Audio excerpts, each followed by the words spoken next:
ये कहानी Patrick Batman की है, जो कि एक इन्वेस्टमेंट बैंकर होता है। वो यहाँ अपने कुछ दिखावे की जिंदगी जीने वाले दोस्तों के साथ बैठा होता है। ये सभी दिखावे की जिंदगी और शो ऑफ करने वाले लोग होते हैं। पैट्रिक को हालांकि ये लोग बिल्कुल भी पसंद नहीं है, लेकिन वो फिर भी दिखावे के लिए इनके साथ बैठा हुआ था। अगले दिन हम पैट्रिक को उसके अपार्टमेंट में देखते हैं, जो कि बिल्कुल सफेद कलर का था। यहाँ हर चीज व्हाइट कलर की होती है, यहाँ तक कि पैट्रिक का कच्छा भी व्हाइट कलर का ही था। शायद हो सकता है कि पैट्रिक को व्हाइटोफोबिया है। इसके बाद पैट्रिक नहाने के लिए जाता है, जहाँ वो अलग अलग प्रोडक्ट यूज करता है। इतने की लड़कियों के ब्यूटी प्रोडक्ट भी इसके प्रोडक्ट के सामने कम पड़ जाए। नहाने के बाद पैट्रिक सिग्मा मेल बनकर म्यूजिक सुनते सुनते ऑफिस पहुंचता है। यहाँ वो अपनी सेक्रेटरी को सारी मीटिंग कैंसिल करने के लिए कहता है, जिसके बाद पैट्रिक अपनी होने वाली पत्नी के साथ डिनर पर जाता है, जहाँ पता चलता है कि उसकी फियोंसे का किसी और के साथ चक्कर चल रहा है। और अपना पैट्रिक भी किसी से कम नहीं है, उसने अपनी फियोंसे की बहन को ही पटाया हुआ था। अब डिनर के बाद पैट्रिक एटीएम से कुछ पैसे निकालता है और तभी उसे एक लड़की दिखाई देती है, तो वो उसका पीछा करने लग जाता है। और फिर अगली सुबह हम देखते हैं कि पैट्रिक अपनी बेडशीट को धुलाने के लिए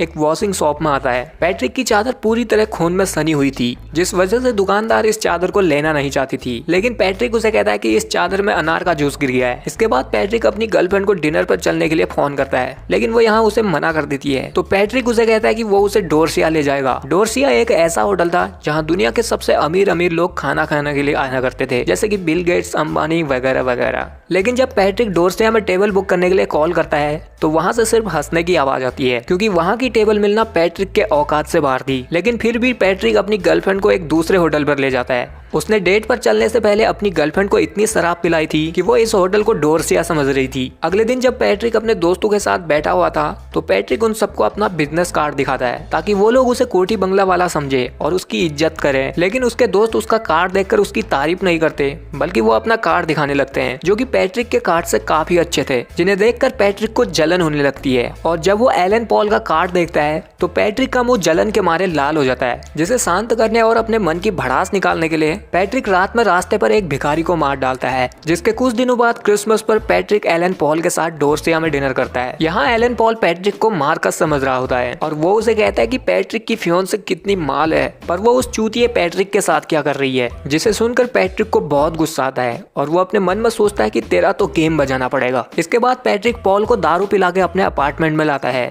पॉल यहाँ पूरी तरह नशे में धुत था। अब पैट्रिक रेनकोट पहनकर म्यूजिक चलाता है और फिर एक कुल्हाड़ी पकड़कर मून वॉक करने लग जाता है, जिसके बाद वो उस कुल्हाड़ी को एलन पॉल के सर में घोंपकर उसे मार देता है। फिर पैट्रिक उसकी लाश को एक बैग में भरता है और उसे कहीं पर फेंक आता है। इसके बाद पैट्रिक पॉल के घर जाता है और उसके कपड़ों को एक बैग में डालता है और उसे अपने साथ ले गया। वो यहाँ एलन पॉल की आवाज में एक मैसेज भी रिकॉर्ड करता है कि वो लंदन जा रहा है, ताकि पॉल के गायब होने पर यहाँ किसी को शक न हो। जिसके कुछ दिनों बाद पैट्रिक के पास डिटेक्टिव आता है, जो कि उससे एलन पॉल के गायब होने के बारे में पूछताछ करने के लिए आया था। लेकिन पैट्रिक उसे कहता है कि उसे इस बारे में कुछ नहीं पता। जिसके बाद पैट्रिक सड़क से एक प्रोस्टिट्यूट को उठाता है और कॉल करके एक और प्रोस्टिट्यूट को अपने घर पर लाता है, जहां वो इन दोनों का अपना नाम पॉल एलन बताता है। फिर एक कैमरा लाकर उनको नंगा करके उनकी वीडियो बनाता है, जिसे देखते देखते वो भी उनके साथ पलंग तोड़ने ज्वाइन हो जाता है। लेकिन वो अपना कार्यक्रम करते वक्त भी वो अपनी बॉडी को ही फ्लेक्स करते जा रहा था। जिसके बाद पैट्रिक रात में उठता है और एक डोर में से अपने कुछ टूल निकालता है, जिनसे वो इन दोनों लड़कियों को रात भर टॉर्चर करता है और सुबह होते ही उन्हें उनकी पेमेंट देकर दफा करता है।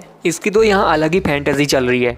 अब अगले दिन पैट्रिक अपनी सेक्रेटरी को डेट के लिए पूछता है और उसे कहता है कि तुम कहाँ जाना चाहोगी। सेक्रेटरी उसे कहीं भी चलने के लिए कहती है, लेकिन पैट्रिक उसे बार बार पूछता रहता है, तो वो डोरसिया कह देती है। फिर पैट्रिक डोरसिया फोन मिलाता है, तो इस बार भी डोरसिया वालों ने हंसकर उसका फोन काट दिया था। लेकिन पैट्रिक सेक्रेटरी को ऐसा दिखाता है कि उसने डोरसिया में टेबल बुक कर ली है। और फिर उसी रात पैट्रिक सेक्रेटरी को अपने घर पर ले आता है और उसे बात करते करते उसे पीछे से मारने के लिए उसके सर पर एक नेल गन पॉइंट करता है। पर शूट करने से पहले ही उसे उसकी फियोंसे का मैसेज आता है, जिससे सेक्रेटरी को लगता है कि वो अभी भी रिलेशनशिप में है, तो वो यहाँ से चली जाती है। जिसके अगले दिन पैट्रिक डिटेक्टिव के साथ डिनर पर जाता है, जहाँ डिटेक्टिव उसे बताता है कि मुझे एलन पॉल के गायब होने पर उस पर कोई शक नहीं है। जिससे पैट्रिक की जान में जान आती है और वो बहुत खुश होता है और अपनी इस खुशी को सेलिब्रेट करने के लिए फिर से रात में वही प्रोस्टिट्यूट को उठाता है और उसे अपने साथ चलने के लिए कहता है। वो लड़की पहले तो उसे मना करती है, पर ज्यादा पैसों के लालच में उसके साथ चली जाती है। पैट्रिक उसे पॉल एलन के घर पर लाता है, जहाँ उसने एक लड़की को पहले से ही बुलाया हुआ था। पैट्रिक को थ्रीसम करने में मजा आता था, तो वो रात में पहले तो इन दोनों के साथ चूहे को बिल में डालने वाला गेम खेलता है, और फिर इससे मन भर जाने के बाद एक लड़की को चादर में ही उसके अंदर मार देता है। ये देखकर दूसरी प्रोस्टिट्यूट भागने लगती है, जहाँ उसे भागते भागते अलमारियों में दूसरी लाशें टंगी हुई मिलती है। ये देखकर प्रोस्टिट्यूट की रात में फटी हुई और ज्यादा फट जाती है और वो सीढ़ियों से भागने लगती है, लेकिन पैट्रिक चेनसू लेकर उसका पीछा कर रहा था। वो यहाँ ऊपर से उसके सर पर चेनसू गिरा देता है, जिससे प्रोस्टिट्यूट की वहीं पर मौत हो जाती है, जिसे देखकर पैट्रिक बहुत खुश होता है। और अब अगले दिन पैट्रिक अपनी फियोन्से के साथ ब्रेकअप कर लेता है। फिर एक एटीएम मशीन पर जाता है, जहाँ उसे एक बिल्ली मिलती है। पैट्रिक उसे बहुत प्यार से पकड़ता है, और जब वो एटीएम मशीन की स्क्रीन पर देखता है तो उसमें लिखा था कि मुझे बिल्ली खानी है। पैट्रिक बिल्ली को मशीन पर डालते हुए शूट करने की कोशिश करता है, लेकिन तभी इधर एक बुढ़िया आ जाती है जो उसे रोकती है, जिससे अब पैट्रिक का ईगो हर्ट होता है और वो इस बुढ़िया को ही टपका देता है। इसके बाद पैट्रिक के पीछे पुलिस पड़ जाती है। पैट्रिक उनसे भागता है, लेकिन पुलिस उसको एक जगह पर घेर लेती है, जहाँ अब पैट्रिक पुलिस पर ही गोलियां चला देता है, जिससे पुलिस की कार ब्लास्ट हो जाती है। और ये देखकर पैट्रिक भी खुद शॉक्ड हो जाता है। इसके बाद पैट्रिक सीधे अपने ऑफिस जाता है, जहाँ वो पहले तो सिक्योरिटी गार्ड को मारता है और फिर सफाई वाले को भी मार देता है। फिर जब वो अपने ऑफिस रूम में पहुंचता है तो बाहर हेलीकॉप्टर से पुलिस उसे घेर रही थी, जिन्हें देखकर पैट्रिक को अपने किए हुए पर अफसोस होता है और वो बचने के लिए अपने लॉयर को कॉल करता है और उसे बताता है कि उसी ने पॉल एलन को मारा है और साथ ही 30-40 और लोगों को मारा है। जिसके अगले दिन अब पैट्रिक सीधे पॉल एलन के अपार्टमेंट में जाता है, जहाँ की वो लोगों को मारकर टांगा करता था। लेकिन जब वो अंदर जाता है तो वो अपार्टमेंट बिल्कुल खाली था और इस अपार्टमेंट को बिल्कुल नया किया हुआ था। पैट्रिक कंफ्यूज था, क्योंकि यहाँ उसने अपनी टांगी हुई लाशें रखी हुई थी और पूरा कमरा खून से सना हुआ था, लेकिन यहाँ उसे खून का एक धब्बा भी नहीं मिल रहा था। तभी इधर एक रियल्टर आती है, जिसने कि इस अपार्टमेंट को सेल पर रखा हुआ था। वो यहाँ पैट्रिक से जाने के लिए कहती है और दोबारा इधर वापस नहीं आना कहती है। और वहाँ अब ऑफिस में पैट्रिक की सेक्रेटरी को उसके डेस्क पर एक डायरी मिलती है, जिसमें कि पैट्रिक ने जितने खून किए थे उन सभी की ड्राइंग बनाई हुई थी, यानी कि जिस तरह से उसने मर्डर किए हुए थे उन सभी की तस्वीर बनाई हुई थी, जिसे देखकर सेक्रेटरी बहुत डर जाती है। दूसरी तरफ पैट्रिक अपने लॉयर से मिलने के लिए पहुंचता है